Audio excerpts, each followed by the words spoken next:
Do you use the SBA, 7A program, or have you used that for acquiring any businesses? Yeah, I have. I've used it on a few occasions, and I'm maxed out now at that $5 million limit, which I think it's been increased to $10 million. But yes, I am very familiar with it, and I think it's a great vehicle to purchase businesses. What advice would you have for other buyers who are going to step into that space? Any lessons that you learned going through that process?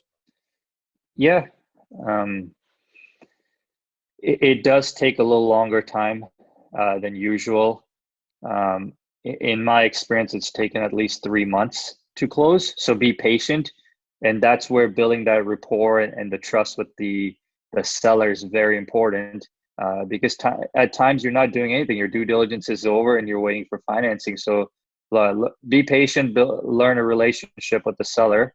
Um, you know, as far as kind of how much financing you're going to get, you want to make sure uh, that the seller at least has 2 or 3 years of tax returns um, that are auditable, and that have their net income is at least close to a seller's discretionary earnings, or can get to that number.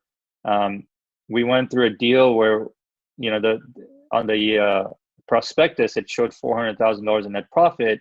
We got into due diligence, and when we got their tax returns, it showed $40,000. And that's fine. Sellers will, write stuff off, cell phone, cars and stuff, but nothing was adding back to that $400,000. So when we got an appraisal done on the business by the SBA, it was based off, I think it was like $150,000 net income. So my financing was way lower than my purchase price.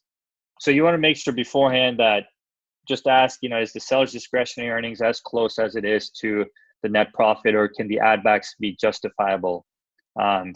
I think you guys use, Steven Spear too, the SBA guy. He could, I think pre-qualify businesses too, and that helps with the SBA process. But be patient.